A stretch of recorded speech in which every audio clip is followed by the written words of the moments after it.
శుభోదయం పిల్లలు. ఈరోజు మనం చూడండి 5వ తరగతి ఏంటిదమ్మా 5వ తరగతి 3వ పాఠం ఏంటి చెప్పాలి. ఏంటమ్మా త్రిలింగాలు కదా. ఇప్పుడు మనము 20వ పేజీలో వచ్చామన్నమాట. ఎన్నో పేజీ 20వ పేజీలోనికి వచ్చాం. చూడండి అమ్మా, ఇక్కడ వీళ్ళందరూ వీక్షిస్తున్నటువంటి ఈ స్థలం పేరేంటి? కాళేశ్వరం వద్ద త్రివేణి సంగమం అంట. ఏంటిదమ్మా త్రివేణి సంగమం. సరే, ఇప్పుడు ఎలా చదవాలో చూద్దామా. త్రిలింగాలలో మూడోది కాళేశ్వరం. మొదటిది ఏంటిది శ్రీశైలం, రెండవది ఏంటి ద్రాక్షారామం, తర్వాత ఏంటిది కాళేశ్వరం, మూడోది ఏంటి కాళేశ్వరం. ఈ మూడిటిని ఏమంటాము? త్రిలింగాలు అని అంటాం కదా. కాళేశ్వరం తెలంగాణ రాష్ట్రంలోని కరీంనగర్ జిల్లాలో ఉంది. ఎక్కడుందంట? తెలంగాణ రాష్ట్రంలోని కరీంనగర్ జిల్లాలో ఉంది అన్నమాట. సరే, ఇది ప్రాణహిత, గోదావరి, సరస్వతి నదుల సంగమ స్థలంలో ఉన్న పవిత్ర క్షేత్రం. చూడండి, ఈ తెలంగాణ రాష్ట్రంలోని కరీంనగర్ జిల్లాలో ఏది ఉంది కాళేశ్వరం ఉంది కదా. ఇది ప్రాణహిత, గోదావరి, సరస్వతి నదుల సంగమ స్థలంలో, అంటే ఈ మూడు నదులు కలిసినటువంటి స్థలంలో ఉన్న పవిత్ర క్షేత్రం ఏంటిది? కాళేశ్వరం అన్నమాట. సరే, పవిత్ర క్షేత్రం చూడండి అమ్మా, దీని కింద గీత గీస్తున్నాను. పవిత్ర క్షేత్రం త్రిలింగాలలో ఒకటైన కాళేశ్వరాన్ని తెలంగాణ రాష్ట్రానికి ఒక సరిహద్దుగా భావిస్తున్నారు. ఎలా భావిస్తున్నారంటే, త్రిలింగాలలో ఒకటైన ఈ తెలంగాణ రాష్ట్రానికి వచ్చిన కాళేశ్వరాన్ని సరిహద్దుగా భావిస్తున్నారు. గోదావరికి ఆవలి తీరం ఏంటిదంటమ్మా? గోదావరికి ఆవలి తీరం మహారాష్ట్ర ఉంది. ఏముంది? మహారాష్ట్ర ఉంది. ఆలయంలో ఒకే పానవట్టం పైన ఏంటిదమ్మా? ఒకే పానవట్టం పైన కాళేశ్వరలింగం ఉంది. ఏదుంది కాళేశ్వరలింగం ఉంది. ముక్తీశ్వరలింగం ఉన్నాయి. ఏంటమ్మా? కాళేశ్వరలింగం, ముక్తీశ్వరలింగం ఉన్నాయంటే ఎక్కడున్నాయి చెప్పండి అమ్మా. ఎక్కడున్నాయి? కాళేశ్వరం దగ్గర, గోదావరికి ఆవలి ఒడ్డున, ఆవలి తీరం అన్నమాట. అక్కడ ఈ పానవట్టం పైన తర్వాత కాళేశ్వరలింగ, ముక్తీశ్వరలింగం అనేటువంటివి ఉన్నాయన్నమాట. తర్వాత చూడండి ఉన్నాయి. ఈ రకంగా ఏ శివాలయంలోనూ లేదనమాట. ఈ రకంగా ఏ శివాలయంలోనూ లేదు. మొదట కాళేశ్వరిని, తర్వాత ముక్తీశ్వరిని పూజించాలి. ముక్తీశ్వర లింగంపై భాగంలో నాసికారంధ్రాలలాగా 2 బిలాలు గోదావరితో అనుసంధానమై ఉన్నాయని చెప్తారనమాట. ఈ ముక్తీశ్వర లింగం పైన నాసికారంధ్రాలలాగా 2 బిలాలు. నాసికారంధ్రాలు అని అంటే ఏంటంటే ఇప్పుడు చిన్న 2 మన ముక్కు ఉంటుంది కదా, 2 రంధ్రాలు ఉన్నాయి కదా, దాన్ని నాసికారంధ్రాలలాగా అని అంటారనమాట. 2 బిలాలు గోదావరితో అనుసంధానమై ఉంటాయంట.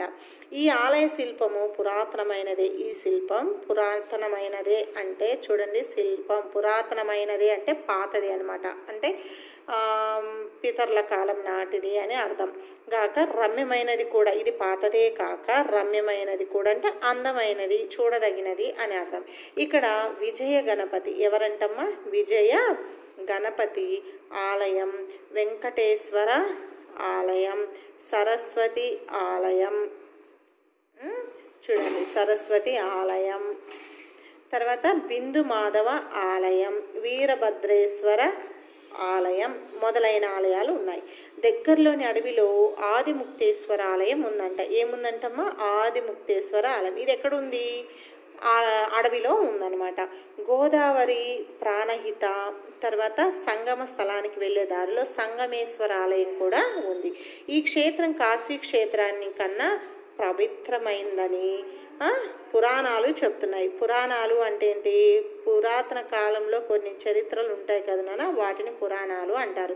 కరీంనగర్ జిల్లాలోనే వేములవాడ, అదే కరీంనగర్ జిల్లాలో వేములవాడ, కొండగట్టు, ధర్మపురి, మందని వంటి పుణ్యక్షేత్రాలు కూడా ఉన్నాయి. కాళేశ్వరానికి కరీంనగర్ నుంచి మందని మీదుగా బస్సులో వెళ్ళాలి. ఎలా వెళ్ళాలంటమ్మా? కాళేశ్వరానికి కరీంనగర్ నుంచి మందని మీదుగా బస్సులో వెళ్ళాలి. తర్వాత ఇలాంటి అనేక క్షేత్రాలతో వివిధ నగరాలతో విరాజిల్లుతున్నదంట. ఏంటిది విరాజిల్లుతున్నది అంటే? విరాజిల్లుతున్నదంటే చెప్పుకోదగినటువంటి, తర్వాత అనేక మంది జనాలతోటి కోకొల్లలుగా విరాజిల్లుతూ ఉందని అర్థం అన్నమాట. ఏంటిది? కాళేశ్వరం. ఈ తెలుగు నేల, ఈ నేలలో అనేక మతాల వాళ్ళు ఉన్నారు. ఎక్కడమ్మా? ఈ నేలలో అనేక మంది, తెలుగు నేలలో అనేక మతాల వాళ్ళు ఉన్నారు. వాళ్ళు తమ భాషా సంస్కృతులను, అంటే అనేక మతాల వారంటేనైనా తెలుగు మాట్లాడేవాళ్ళు, హిందీ మాట్లాడేవాళ్ళు, ఇంగ్లీష్ మాట్లాడేవాళ్ళు అందరూ మన తెలుగు నేల మీద ఉన్నారు. వాళ్ళ భాషా సంస్కృతులను, అంటే ఒక్కొక్క భాష మాట్లాడే వాళ్ళకు ఒక్కొక్క సంస్కృతి ఆచారాలు ఉంటాయి కదా, వాటిని కాపాడుకుంటున్నారు. విభిన్న మతాల ఆచార వ్యవహారాలు ఇక్కడ ఉన్నాయి. ఈ తెలుగు నేలలోని ప్రజలందరూ అన్నదమ్ముల్లా కలిసిమెలిసి ఉంటున్నారు అని అర్థం, ఉంటున్నారనమాట. అంటే నాన్న ఇప్పుడు ఈ త్రిలింగాలు ఏంటేంటివి నాన్న? శ్రీశైలం, తర్వాత దక్షారామం, కాళేశ్వరం కదా. ఈ 3 త్రిలింగాలు మన తెలుగు నేలపైనే ఉన్నాయన్నమాట కదా. సరే, మన తెలుగు నేలలో అనేక భాషా సంస్కృతులు ఉన్నాయి కదా, అంటే అనేకమైనటువంటి మతాల వాళ్ళు ఉన్నారు. కానీ ఉన్నప్పటికీ వాళ్ళ భాషా సంస్కృతులను కాపాడుకుంటూ వస్తున్నారనమాట. అందరూ అన్నదమ్ముల్లా కలిసిమెలిసి ఉంటున్నారు అని అర్థం నాన్న. చూడండి, ఈరోజు ఏదైతే మనము చదవడం నేర్చుకున్నామో, ఎక్కడైతే గీత గీసినటువంటి పదాలు ఉన్నాయో వాటిని ఒకసారి నాన్న రైట్ చేయండి.